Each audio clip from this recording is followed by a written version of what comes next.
Atos capítulo 5, versículo 1, nós vamos orar a nosso Deus para que Ele me capacita e nos ensina hoje a palavra do Senhor. Amado Senhor, Deus do universo, em nome de Jesus Cristo me achego a Ti e eu lhe peço, Senhor, carecidamente a Sua benevolência para que o Senhor possa falar com propriedade tanto no ensino como na exortação, se é necessário. Venha, Senhor, fazer com que Seu Espírito nos convença das áreas que precisamos mudar e que o conhecimento venha a ser acrescentado e a Sua sabedoria também venha a ser acrescentada nas nossas vidas. Lhe agradecemos, Jesus, por tudo. E lhe dizemos, seja pois tu bem-vindo no meio de nós. Em nome de Jesus. Amém. Glória a Deus. A Bíblia diz que um homem chamado Ananias, com Safira, sua mulher, também vendeu uma propriedade. Ele reteve parte do dinheiro para si, sabendo disso também sua mulher, e o restante levou e colocou aos pés dos apóstolos. Então perguntou Pedro, Ananias, como você permitiu que Satanás enchesse o seu coração ao ponto de você mentir ao Espírito Santo, e guardar para si uma parte do dinheiro que recebeu pela propriedade? Ela não lhe pertencia, diz Pedro. E depois de vendida, o dinheiro não estava em seu poder. O que o levou a pensar em fazer tal coisa? Você não mentiu a homens, mas sim a Deus. Ouvindo isso, Ananias caiu morto. Grande temor apoderou-se de todos os que ouviam o que tinha acontecido. Então os moços vieram, envolveram seu corpo, levaram-no para fora e o sepultaram. Cerca de 3 horas mais tarde entrou sua mulher, sem saber o que havia acontecido, e Pedro lhe perguntou, diga-me, foi esse o preço que você conseguiram pela propriedade? E respondeu a ela, sim, foi esse mesmo. Pedro lhe disse, por que vocês entraram em acordo para tentar o Espírito Santo? Veja, então aporta os pés do que sepultaram seu marido, e eles a levarão também. Olha que Pedro lhe disse. Naquele mesmo instante, ela caiu morta aos pés dele. Então os moços enterraram e encontraram morta, levaram-na à sepultura ao lado do seu marido. E grande temor apoderou-se de toda a igreja e de todos os que ouviram falar desses acontecimentos. Que acontecimento trágico e não devemos negar, assustador. Imagina você participando numa igreja primitiva, estando lá, e de repente um irmão, um colega que participava no seu grupo, de repente foi julgado severamente ao ponto de morrer na hora por causa de uma mentira. Bom, eu quero enfatizar, antes de entrar nesse problema, nesse julgamento severo que Ananias e Safira tiveram, eu quero relatar o contexto da igreja primitiva, ou seja, o contexto no qual Ananias e Safira estavam vivendo dentro dessa igreja primitiva. Essa igreja primitiva era uma igreja unida. Havia uma unidade em Cristo inigualável. Agora, não era uma unidade de relacionamento social na sua época, mas uma unidade de espírito, assim diz a palavra do Senhor. Uma unidade de mente e de um só coração. Uma unidade de espírito, ou seja, essa é a unidade verdadeira. Essa é a comunhão verdadeira. Uma unidade de espírito. O que fazia com que eles eram unidos é por causa que cada um tinha a presença do Espírito. Acompanhava dentro deles a presença do Espírito. Mas havia também uma unidade de mente e de um só coração. Por que de mente?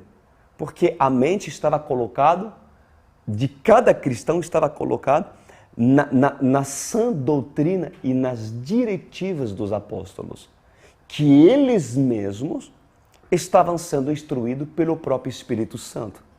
Vocês entendem como isso é importante? Assim deve acontecer dentro da igreja no qual você quer estar. Dentro da OC, vocês podem dizer, e muitos podem alegar, quem o instrui, pastor Cris? Quem é seu mentor? Eu não tenho nenhum problema de dizer. Meu mentor é o Espírito Santo. Deus me instrui em sonhos. Deus me instrui de uma maneira muito particular e íntima que cabe a mim. E eu não quero muito expor a minha intimidade com Deus para não me esbanjar. Amém? Então eu quero guardar a minha particularidade com Deus. Mas Deus fala com muita clareza comigo acerca das diretivas que eu devo tomar. E quando existe uma unidade também em mente, isso significa que aquilo que os próprios discípulos recebem e recebiam na sua época por parte de Deus, era passado pelos discípulos. Consegue entender? Era a mesma mente. A mesma mente. Por isso que vocês têm que ter a convicção de que aonde vocês estão sendo submissos e recebendo essas palavras, sejam realmente pessoas que estão sendo instruídos pelo Espírito Santo. Entendeu? E um só coração. Está no livro de Atos, capítulo 4, versículo 32, que fala assim: da multidão dos que creram, uma era a mente e o coração.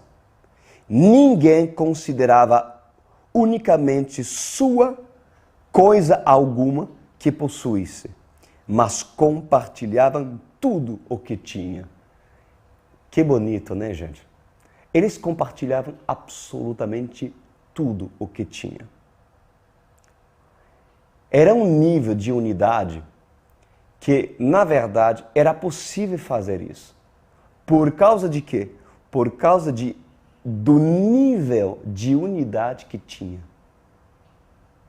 Isso é muito importante. Então, para esse nível de unidade acontecer, é necessário que os cristãos, na verdade, tenham mostrado prova da sua fé. Deve existir a prova para que haja unidade perfeita. Todos os cristãos têm que manifestar prova da sua fé. Será que hoje as igrejas provam a fé daqueles que chamam de discípulo? Será que as pessoas são avaliadas na sua fé para dizer que essa pessoa é realmente meu irmão em Cristo Jesus? Nem todos são os meus irmãos em Cristo. Não é porque um dia uma pessoa preencheu um papel dizendo eu recebi Jesus em 2001 que essa pessoa realmente se tornou meu irmão. Ou seja, isso não é a prova da irmandade cristã. A irmandade cristã opera mediante uma pessoa viver um estilo de vida contínuo que manifesta e comprova pela fé dessa pessoa que essa pessoa é realmente uma pessoa que ama e sigam os mandamentos de Deus. Então, na época, a perseguição se encarregava justamente de selecionar os cristãos e provar a fé dessas pessoas.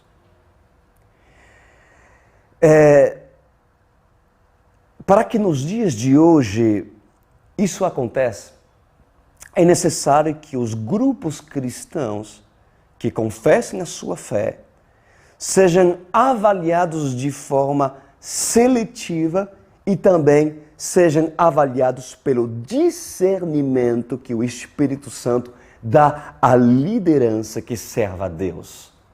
Isso é o certo. Sabes, porque nós estamos lendo o livro de Atos e desde o início, quando eu falei que nós estaremos estudando o livro de Atos, eu disse que a OSCE vai adotar e está se esforçando para adotar os princípios e como se vivia nos tempos da igreja de Pedro. Mas para isso acontecer, é necessário que haja um processo seletivo. Como não há perseguição nos dias de hoje, a igreja brasileira a noiva não é perseguida no Brasil. Então, por causa disso, há muitas pessoas que querem e que topam para seguir Jesus. Mas a perseguição, ela peneira, a perseguição, ela trabalha o caráter, a perseguição, ela prova e comprova se essa pessoa quer e ama Jesus Cristo, né? Então, hoje em muitas igrejas se aceita a todos, independente das vontades deles servir verdadeiramente ou com falsidade a Jesus. Por quê?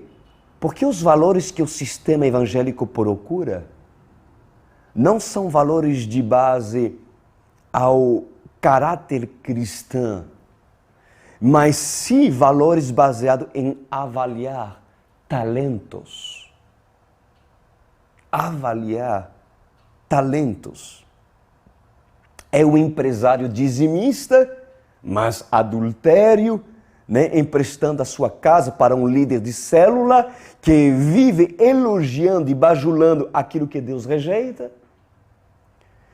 Existem outros casos que há pessoas colocadas como líderes, sendo que elas não estão preparadas para liderar. Por quê? Porque mesmo tendo o dom de pregar e arregimentar, o caráter deles os desqualificam da posição que eles ocupam. O que acontece? Ali aparecem escândalos, né? E as vítimas que estão debaixo dessas coberturas, infelizmente, os membros da igreja, ali tem duas opções. A primeira opção é ou se fazer de cego, eu não vi nada, não sei nada, e eu cuido da minha salvação, ou sair para outra cobertura. Sair para outra cobertura. Entretanto, essas vítimas, elas não foram ainda tratadas por homens sérios. Por homens sérios. Por quê? Porque jamais foram capazes de receber algo que suas lideranças passadas jamais tiveram. Na época de Pedro, na época de João, havia-se uma unidade perfeita, porque Deus se encarregava peneirar os que não queriam servir ao Senhor verdadeiramente. Inclusive, agora nós vamos entrar no caso de Ananias e Safira. Ananias e Safira. Pois um homem chamado Ananias com Safira, sua mulher, também vendeu uma propriedade. Ele reteve parte, diz a palavra do Senhor, do dinheiro para si. Sabendo disso, também sua mulher e o restante levou e colocou aos pés dos apóstolos. aos pés dos apóstolos. Então perguntou Pedro: Ananias, como você permitiu que Satanás enchesse o seu coração ao ponto de você mentir ao Espírito Santo e guardar para si uma parte do dinheiro que recebeu pela propriedade? Bom, vamos entender o que aconteceu nessa história. Ananias e Safiras, eles tinham uma propriedade, eles tinham um campo, um terreno, né? E decidiram vendê-lo. Até então, não tem absolutamente nada errado, né? Uma parte do dinheiro da venda desse casal foi destinado para os apóstolos. Eles foram lá, colocaram aos pés dos apóstolos, porque na época, olha isso, como que eles faziam, a honra que eles davam para a sua liderança. Eles traziam nos pés a oferta, nos pés dos apóstolos. Então, eles tinham vendido o terreno, uma parte ficou para eles e outra parte ficou para os apóstolos, para a obra de Deus, né? Mas quando Ananias e Safiras chegaram na frente do apóstolo Pedro, pois Pedro teve o discernimento que algo não estava certo. Que algo não estava certo no casal.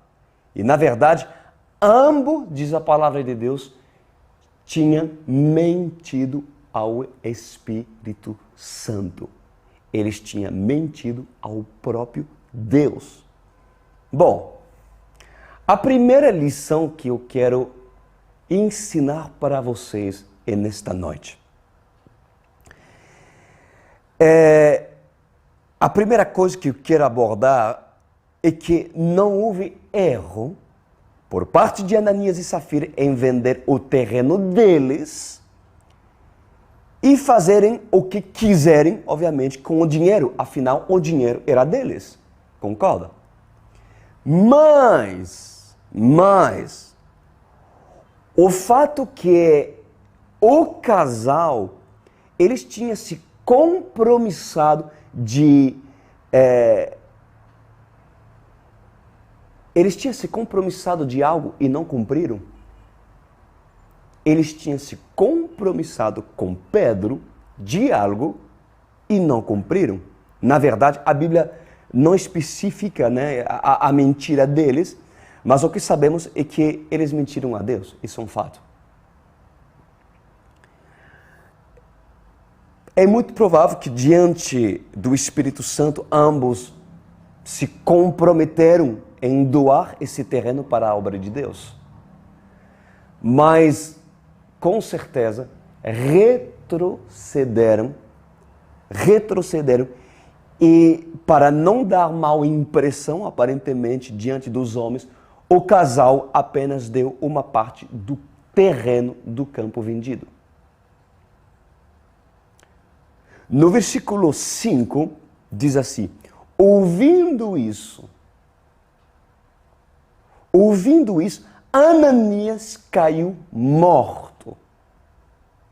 Grande temor apoderou-se de todos os que ouviram o que tinha acontecido. Vá anotando aqui. Primeiro ensinamento. Há mais rigor na graça do que na lei. Eu vou repetir. Por mais que isso possa surpreender vocês, há muito mais rigor na graça, ou seja, nos tempos de hoje, do que na lei. Do que na lei. Eu gostaria de lembrar para você que esse trecho que nós estamos estudando sobre Ananias e Safiras, que morreram instantaneamente por ter mentido, se relata na graça, não é na lei. Jesus tinha morrido já e ressuscitado ao terceiro dia. E olha o rigor, o julgamento que Deus estabeleceu na vida desse casal. Há mais rigor na graça do que na lei. Por quê? Porque quanto mais o nível de santidade é revelado numa liderança, mais rigor haverá para essa congregação. Por quê? Porque quanto mais santidade existe num lugar, mais Deus se revela para a congregação. Eu vou lhe explicar isso.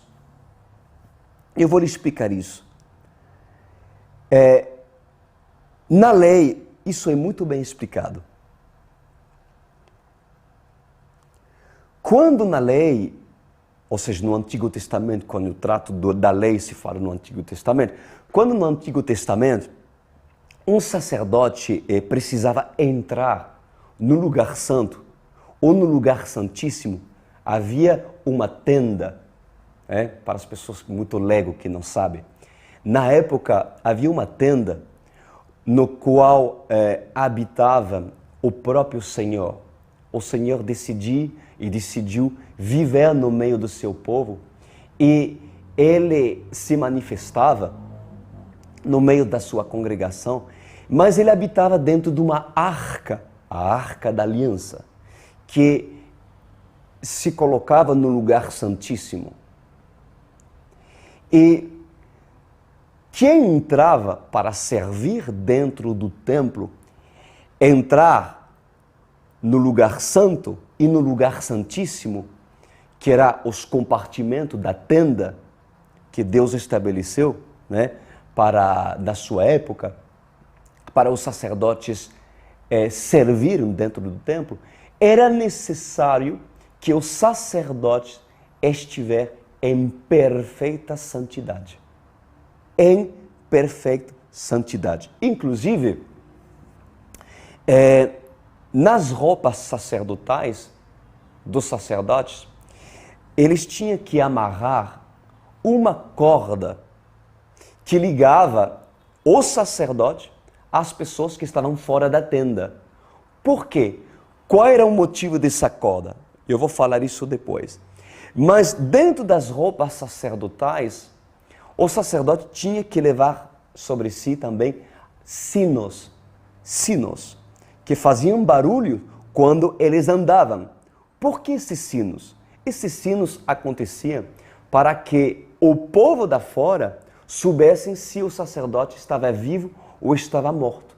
Porque se o sacerdote entrava no lugar santo ou no lugar santíssimo em pecado, sem ter confessado os seus pecados, sem ter colocado a sua vida em dia diante de Deus, em viver e abandonar seus pecados, o sacerdote morria na hora. Morria na hora. Olha como isso era sério na lei. Mas só um sacerdote poderia entrar, um homem que tinha o conhecimento dos princípios da palavra de Deus, um homem que dominava muito bem as escrituras, um fariseu, um entendido, um mestre da lei, um levita. Um levita não é como muitos dizem, quem canta, que adora. Não, um levita não é isso. Um levita quem serve. A função dos levitas, eles serviam dentro do templo. Então, para entrar dentro do templo, eles tinham que estar em perfeita santidade. E se porventura um sacerdote não estava preparado, e não tinha renunciado aos seus pecados, não tinha lavado as suas vestes internas, ele morria. Tanto no lugar santo, o que dizer no lugar santíssimo? O que dizer no lugar santíssimo? E a Bíblia diz, além disso, que qualquer homem que tocasse a Arca da Aliança morria instantaneamente. Nós temos o caso de Uzá. Uzá, que era um homem que durante uma excursão, vamos falar assim, quando o rei Davi quis levar a arca para Jerusalém, pois Israel carregava a arca indevidamente, porque ela foi carregada por bois, por animais, e Deus nunca quis isso. Ele sempre falou, inclusive na sua palavra, que a arca deveria ser carregada pelos ombros dos sacerdotes. Mas, como eles queriam ir muito mais rápido, então fizeram uma carreta, né? Levado por boi, carregava a arca da aliança. Deus permitiu que uma pedra fez tropeçar um boi, e aí a arca já se inclinou para cair. Uzá, um sacerdote, ousou colocar a mão sobre a arca e morreu instantaneamente. Foi um caos. Davi desanimou muito, mas entendeu depois que foi por causa da desobediência aos princípios da palavra de Deus. Então, o que nós entendemos com tudo isso? Sobre o nível de santidade. Sobre o nível de santidade. Quanto mais um homem mortal se aproximava da arca, onde a presença de Deus suprema de Deus estava, mais este tinha a chance de morrer se este não se preparava. Entendeu? Então, o que nós devemos entender em tudo isso, que a graça revela o que a lei oculta. A graça, ou seja, aquilo que aconteceu com Ananias e Safira, se explica com os exemplos que estou falando na lei. Por que eles morreram instantaneamente? Estamos falando na graça. Por quê? Por que Ananias e Safira morreram fulminados por Deus? Eis aqui a resposta. Por causa do nível de santidade e autoridade que Deus delegou sobre Pedro, João e os apóstolos. Porque Deus ensina que na lei, todos os que se aproximavam tanto do lugar santo como do lugar santíssimo aonde a arca estava, e se aproximava de maneira irreverente, pois o julgamento de Deus era mais severo. Assim é o sentido hoje na graça. E isso não foi abolido. Isso não foi abolido. Ou seja, se você tem a oportunidade de ser agraciado e estar debaixo de uma cobertura de pessoas que vivem verdadeiramente em santidade e ensina os princípios do Senhor,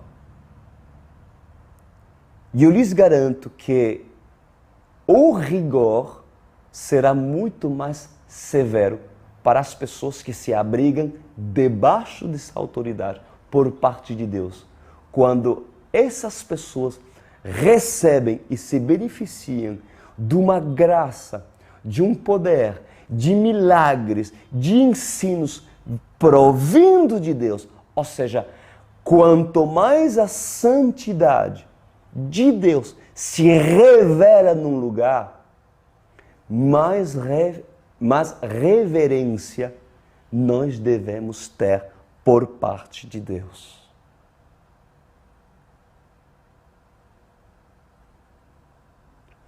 A presença de Deus era tanto que nos tempos de Pedro, né, que Pedro ele realizava grandes milagres e sinais.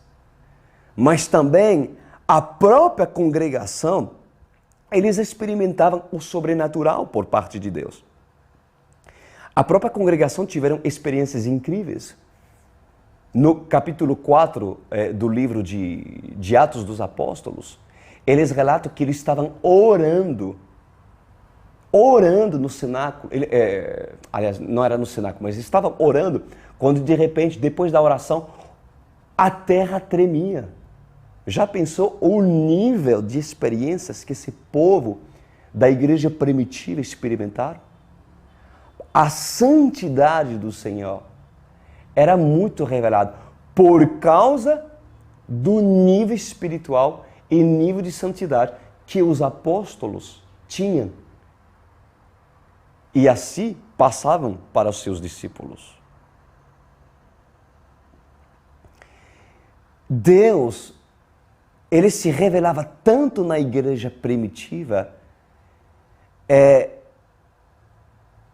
e tudo isso por causa de cristãos que entenderam que a chave era a santificação. A santificação. Se você tem a grande oportunidade de cair em mãos de uma liderança séria, instituída por Deus, então saiba que o rigor por parte de Deus será muito mais severo para os que mentem a Deus, para os que brincam de serem crentes. Eu quero deixar bem claro aqui que quem matou Ananias e Safira não foi o diabo, foi Deus. Deus matou Ananias e Safira. De Deus não se brinca. De Deus não se brinca.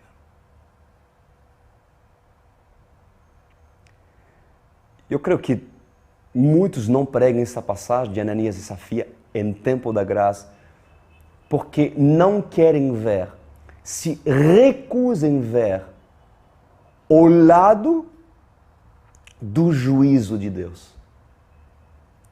Porque quando você prega acerca do juízo de Deus, muitos se decepcionam e dizem assim, não é a concepção do Deus que eu servo. Deus não é assim. Deus não é assim, pastor Cris. Para mim, Deus é amor e acabou. Sim. Ele é amor e eu concordo plenamente com vocês. Porém, o juízo e o amor andam de mãos juntos. Andam juntos. Porque não existe juízo sem o amor e não existe amor sem o juízo. A graça também acompanha o juízo de Deus. E não se assustem por ouvir e estar frente a um versículo, a um capítulo, onde de repente se manifestou um Deus implacável, um Deus que para muitos pode parecer duro,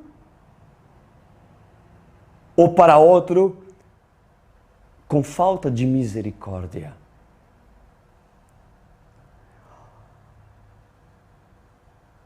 Quanto mais a graça é manifestada sobre uma cidade ou sobre uma pessoa, mais rigor haverá no julgamento de Deus.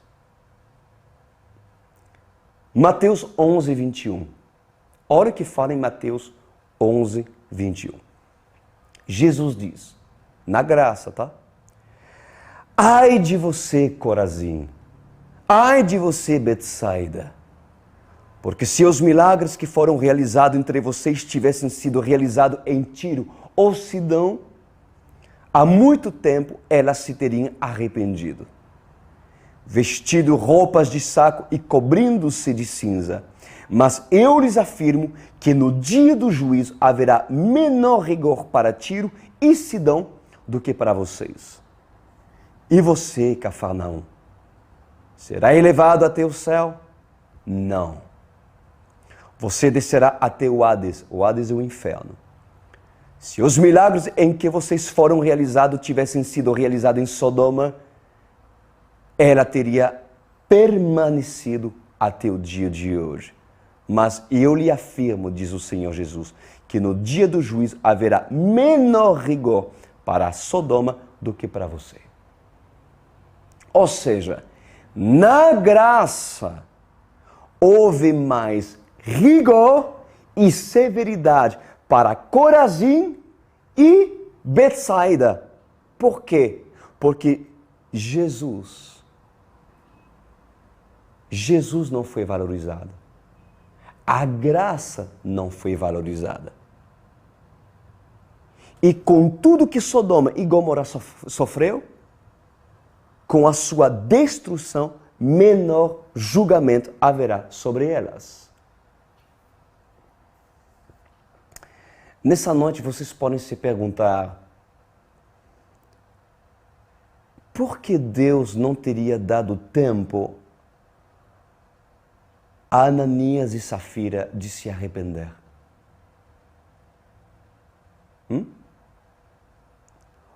Ou por que mentiram para o Espírito Santo e não ao homem? Você sabe que a causa da inflexibilidade de Deus é porque Ananias e Safira mentiram a Deus.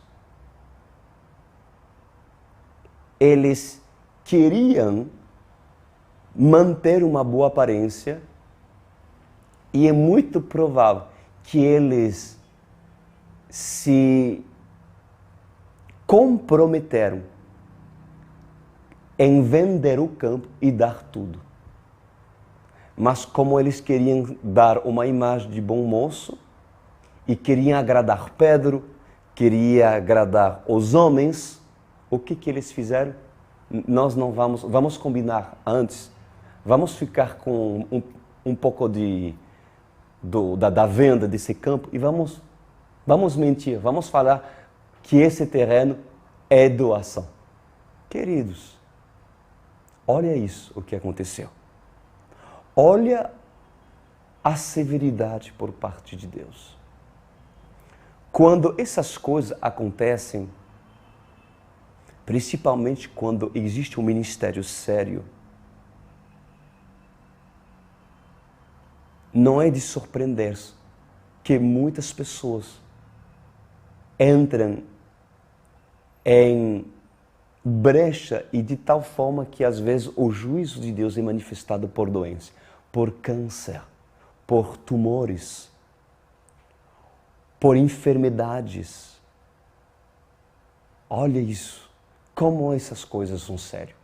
Na graça, a Bíblia diz que por muitas pessoas não cearem, tomarem a ceia de maneira indevida, tomar indevidamente a ceia de Cristo, muitos dormem até o dia de hoje. Ou seja, houve um juízo por não respeitar o corpo de Cristo e o vinho e a aliança de Cristo. É muito mais que beber um cálice, é muito mais que comer um pão. É o estilo de vida, a falta de temor. A falta de temor.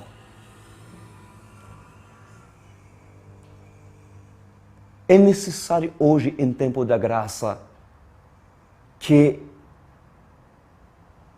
as pessoas, os cristãos que querem viver uma vida primitiva, cristão verdadeira, entendam o porquê Deus agiu assim.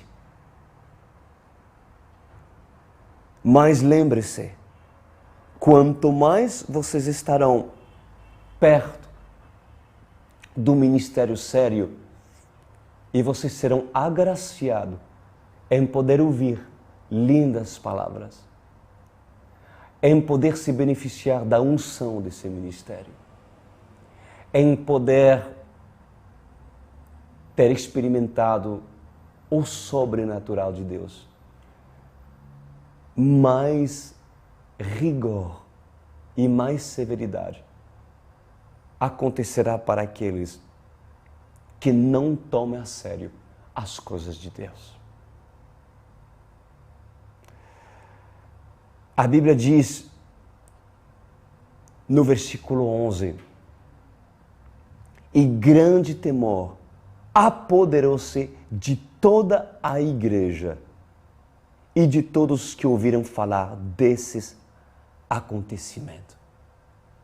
Eu gostaria que vocês fossem sinceros com você mesmo. Vocês entrariam numa igreja dessa?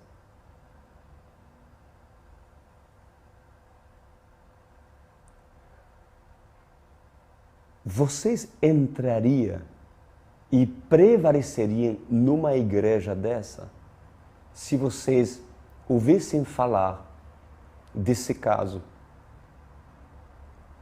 Se você ouvissem falar de um Deus que é amor, mas também um Deus que é juiz. Um Deus que levanta, que encoraja, que salva, que liberta, que cura, mas um Deus que até mesmo pode matar. Quando se toca a arca da aliança,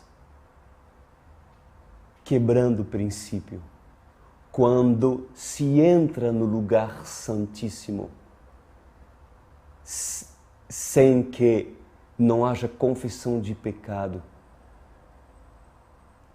quando se oculta pecado, quando se mente ao Espírito Santo, quando se mente a Deus, quando se vive uma aparência para querer agradar os homens, quando na verdade Deus sabe, e o que dizer de um homem de Deus que pode julgar todas as coisas, porque Pedro teve o discernimento certo, porque era o homem de Deus. E sendo ele um homem de Deus, Deus falava com Pedro acerca das coisas ocultas. Existem certas coisas que Deus fala comigo imediatamente acerca das ovelhas, acerca das figueiras que Deus colocou debaixo da minha cobertura. Quantas vezes Deus expôs a vergonha, a nudez de certos membros da OSCE.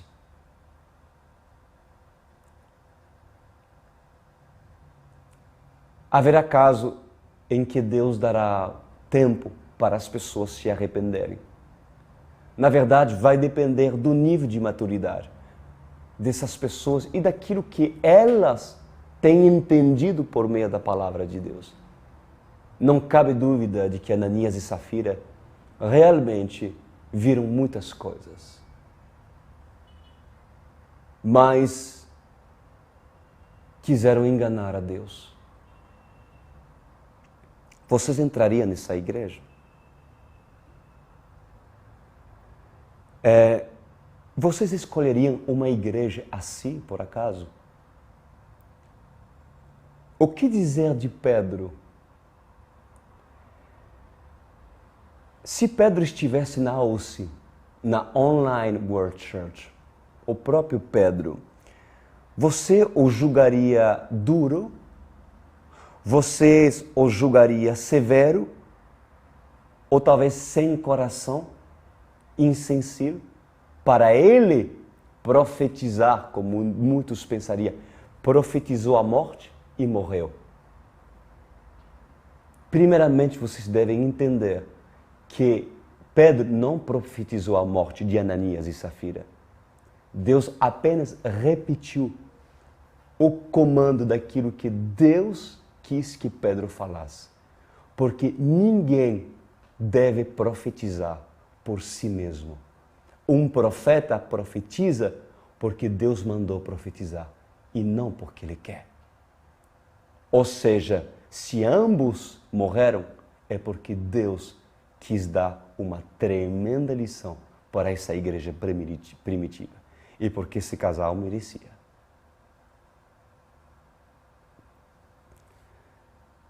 Infelizmente, a igreja contemporânea, ela precisa rever o nível de compromisso que os verdadeiros cristãos tinham e o quanto havia temor entre eles. E eu lhes convido a analisar sua vida e principalmente o tipo de compromisso que vocês querem ter com Deus. Não creia que nós possamos ser isentos de uma experiência dessa, quando nós dizemos estarmos vivendo no Santo do Santo, sendo que até o dia de hoje nós continuamos com os nossos pecados, fingindo-se de bom moço, até mesmo dando uma parte para Deus daquilo que o Senhor merece ter e receber, tanto nos dízimos e nas ofertas. Sonda seu coração nessa noite. Eu quero orar por todos nós, em nome de Jesus. Pai, eu quero lhe agradecer por essa experiência registrada na Tua Palavra. A minha oração nesta noite é que ninguém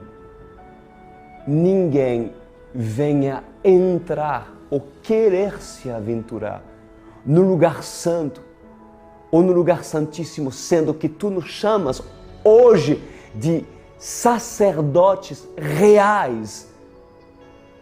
Se somos os sacerdotes reais dos dias da graça, e que nós devemos entrar no lugar e servir o Senhor, de maneira em que o Senhor venha verdade em nós. E não venhamos ocultar mentiras para agradar homens ou manter, Senhor, uma aparência que na verdade não nos convém manter. Senhor, não venha julgar essas pessoas que ocultam as suas raízes, ocultam a sua avareza, como Ananias e Safira, ocultam o medo de amanhã, ocultam os seus pecadinhos de estimação, ocultam a transgressão. Porque mais cedo ou mais tarde, se essa pessoa está debaixo da autoridade de Pedro, Pedro o saberá. E eu lhe agradeço, Senhor, que o temor se apodere dessa vida. Em nome de Jesus. Amém.